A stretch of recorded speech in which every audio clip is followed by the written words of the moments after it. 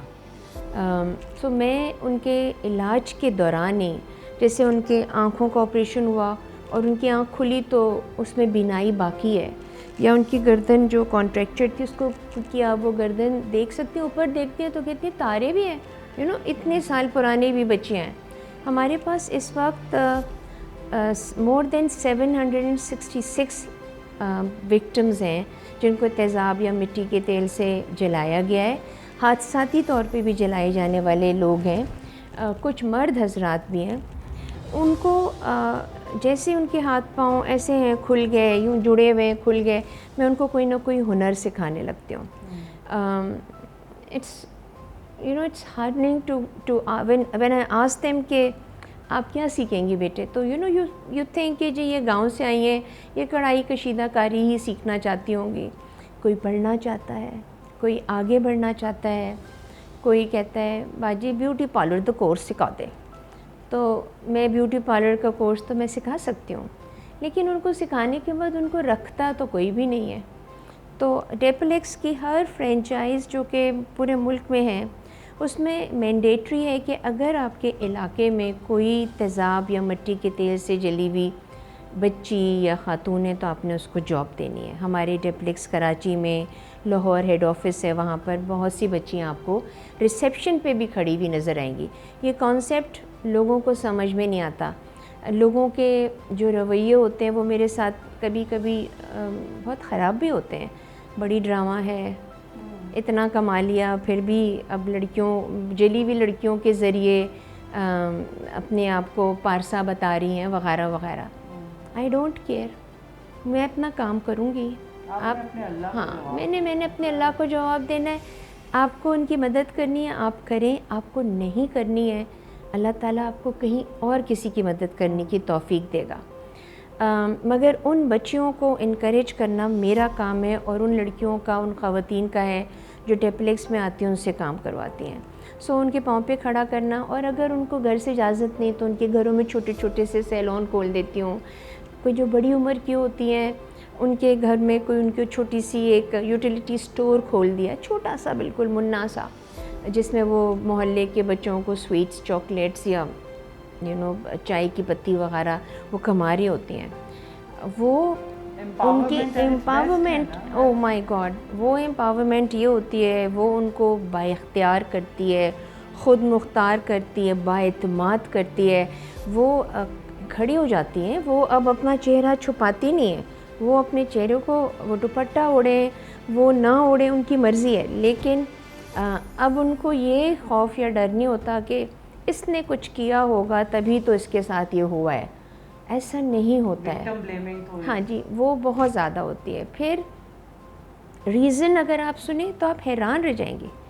بچیاں پیدا ہو رہی ہیں تو ماں کو بھی جلا دیتے ہیں, بچیوں کو بھی جلا دیتے ہیں.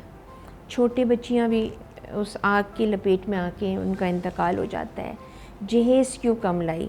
کسی لڑکی نے اگر کسی سے شادی سے انکار کیا تو وہ یہ کہتے ہیں کہ تو میری نہیں تو تو کسی کی نہیں ہو سکتی, اور تمہاری ہمت کیسے ہوئی ہاں کہ تم نے مجھے انکار کیا. اتنی محبت ہے تو اپنے اوپر بھی تو ڈالو نا. مطلب یہ کیا بات ہوئی کہ آپ محبت میں ان کو مار ڈالیں اور خود جو ہے آپ زندہ رہیں. پھر اس کے بعد دشمنیاں ہوتی ہیں. کسی کی دشمنی ہوتی ہے, عورت کسی بھی خاندان کا ایک ویک لنک ہوتا ہے گھر جاتے ہوئے. ہاں ہاں, اور یہ کیا مردانگی ہے. مطلب آپ اس مردانگی میں ایک عورت کو جو کہ ماں ہے, بیٹی ہے, بہن ہے, بہو ہے, کوئی بھی ہے, آپ اس رشتے کا صرف ماں کا احترام کرنا کوئی رشتہ نہیں ہے. ہر رشتہ جو کہ آپ اپنے بھائی کا رشتہ احترام کرتے ہیں تو آپ اپنی بہن کا بھی احترام کریں. سو ہم لوگ آہستہ آہستہ ان بچیوں کو جہاں ٹریننگ دیتے ہیں وہاں پر ان کو یہ تمام باتوں کے بارے میں بھی بتاتے ہیں. پھر بھی میں ہمیشہ یہ کہتی ہوں کہ بیٹے اپنا ذمہ داری نبھاؤ. اس جلے ہونے کے باوجود بھی جو تمہیں کہا جا رہا ہے وہ کرو, اور اچھا کرو, تاکہ جب تم کہو کہ نہیں میں نے صحیح کیا ہے تو وہ آپ کا حق ہے اس چیز کو بولنے کے لیے, بتانے کے لیے. ہم کاؤنسلنگ کرتے ہیں, ان کے گھر والوں کی بھی کاؤنسلنگ کرتے ہیں. ایک اور چیز بھی ہے, مجھے ایسا لگتا ہے کہ آپ جو ان کو امپاور کرتی ہیں نا, آپ ان کو یہ بتاتی ہیں کہ اپنی ویکنیس کو اپنی اسٹرینتھ بناؤ. بالکل. اگر ہے بھی there is a drawback with you, but that doesn't mean that it's just a setback. It doesn't mean کہ آپ وہیں رک جائیں اور وہیں بیٹھ جائیں کہ اب اس سے آگے لائف. ہاں, مطلب اب امپاورمنٹ کا حال دیکھیں کہ بچیاں نرس بن گئی ہیں, بچیاں ان کی شادیاں ہو رہی ہیں. ہماری آج اس سال 4 بچیوں کی شادیاں جو ہیں وہ انشاءاللہ اکتوبر کے مہینے سے شروع ہوں گی. اور سب سے پیاری بات یہ ہے کہ ان کی شادی جو ہے وہ نارمل لڑکوں کے ساتھ ہو رہی ہے. تو وہاں پہ یہ ایک مرد بھی آ گیا جو کہ ان کو ایکسیپٹ کر رہا ہے. ایک ایسا خاندان بھی آ گیا ہے جو اس جلی ہوئی لڑکی کو for whatever reason she was burned اس کو ایکسیپٹ کر رہے ہیں. اللہ تعالیٰ کتنا اجر دے گا اس خاندان کو اور اس لڑکے کو بھی. اب اس لڑکی کا جو فرض ہے وہ اوبویسلی اس رشتے کو نبھانا بھی ہے, اور اس بات کا بھی خیال رکھنا ہے کہ جلنے کے بعد, شادی ہونے کے بعد اس گھر میں تم نوکرانی بن کے نہیں جا رہی ہو, تم بیوی بن کے جا رہی ہو, تم بچوں کی ماں بنو گی. تو یہ تمام چیزیں ہم سمجھاتے ہیں, بتاتے ہیں. بہت سی بچیاں جو ہیں وہ اللہ تعالیٰ سے خفا بھی ہوتی ہیں, میں نے ایسا کیا گناہ کیا کہ مجھے یہ سزا دی ہے. ان کو اس کے بارے میں بھی کاؤنسلنگ ہوتی ہے. نماز نہیں پڑھتی ہیں کہ مجھے نہیں دعا مانگنی, میں نے کیا تھا, اب دعا مانگوں گی تو کیا میں ٹھیک ہو جاؤں گی.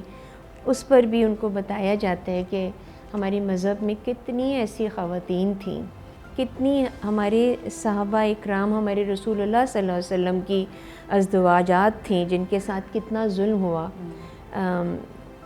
مطلب وہ تمام خواتین جو ہیں اس مظالم کے باوجود بھی کھڑی رہی تھیں, ہمت نہیں ہاری, اور ہم بھی کھڑے رہیں گے. آج کا آخری سوال یہ ہے کہ آپ بتا رہی ہیں کہ آپ کے پاس ابھی بھی 760 پلس لوگ ہیں جو برن سروائیورز ہیں, برن وکٹمز ہیں. میں یہ جاننا چاہتی ہوں for my viewers and for the people who listening کہ اگر کوئی انسان کسی ایک بچی, کسی ایک عورت, کسی ایک خاتون کو یا کسی مرد کو, جو بھی آپ کے پیشنٹ ہیں, کسی ایک کو اسپانسر کرنا چاہیں, میننگ یہ کہ اگر وہ کسی کا علاج اسپانسر کرنا چاہیں یا ایک کسی کی رسپانسبلٹی لینا چاہیں, اس کا کوئی خاص پروسیس ہے؟ Is there a way it can be done? میں سمجھتی ہوں کہ اگر آپ ہماری ڈیپلیکس اسمائل اگین فاؤنڈیشن کی ویب سائٹ کو وزٹ کریں تو اس میں سارا طریقہ کار لکھا ہوتا ہے. کسی ایک بچی کو کوئی اسپانسر نہیں کرتا, کیونکہ جب وہ کلیکٹ کرتے ہیں نا اماؤنٹ کو اور کاؤنٹ کرتے ہیں تو کہتے ہیں لو اتنے سارے اماؤنٹ میں تو میں اتنے سارے بچوں کو پڑھا دوں گا, ناٹ ریئلائزنگ اینڈ انڈرسٹینڈنگ کہ اللہ تعالیٰ آپ کی نیت کا دیتا ہے, اللہ تعالیٰ نمبرز کا نہیں دیتا ہے. سو آپ اماؤنٹ دیجئے, وہ جو بھی آپریشن اسکیجول ہوا ہے اس کو وہ اس کے اوپر استعمال ہوگا. اگر کسی کی ٹریننگ ضروری ہے, ایجوکیشن ضروری ہے اسکول اور کالج میں, وہ اس کے اوپر استعمال ہو سکتا ہے. And you can ask us, you can actually come and visit that girl also, meet her. بہت سے لوگ ان کو ڈائریکٹلی بھی ڈونیٹ کرتے رہتے ہیں, جو میں ضرور منع کرتی ہوں, کیونکہ جب وہ ڈائریکٹ ڈونیٹ کرتے ہیں تو وہ ان بچیوں کے اوپر نہیں لگتا, وہ بچے کی اسکوٹر پہ لگ جاتا ہے, وہ بل دینے کے لیے ہو جاتا ہے, وہ قرضے اتارنے کے لیے ہو جاتا ہے. So donate to Depilex smile again foundation. آپ آئیے, دیکھیے, ملیے, احساس کریے. ضروری نہیں ہوتا کہ جب تک ہمارے اوپر کوئی مشکل نہ آئے تو ہم کو دوسروں کا احساس ہو. احساس جو ہے وہ یہ سمجھ کے کریے کہ میری بیٹیاں ہیں, یہ میری بہنیں ہیں, یہ میری بہو ہے, واٹ ایور رشتہ you want to call it. It was a pleasure having you, ma'am. It was so nice talking to you. And the stories that you told us, they were so inspirational. بہت شکریہ کہ آپ آئیں, and I will call you again soon, and hopefully آپ ضرور آئیں گی دوبارہ مجھ سے. میں اسمائل اگین کے لیے دوبارہ آنے چاہوں گی, کیونکہ ابھی بھی لگتا ہے تھوڑی تشنگی رہ گئی ہے. بالکل صحیح, ضرور, absolutely. Thank you so much. Today's episode was truly inspirational in many ways. I was totally overwhelmed by the information that I got from this beautiful lady about burn victims and acid attack victims. If you wish to donate, or if you wish to give your sadaqah or your zakat or your charity in this line, and if you want to help somebody out in rehabilitating their life, the information about the Smile Again Foundation is going to be in the description box. Hope you guys enjoyed the show. I will bring you more interesting topics. That is my promise. I will see you soon. Take care.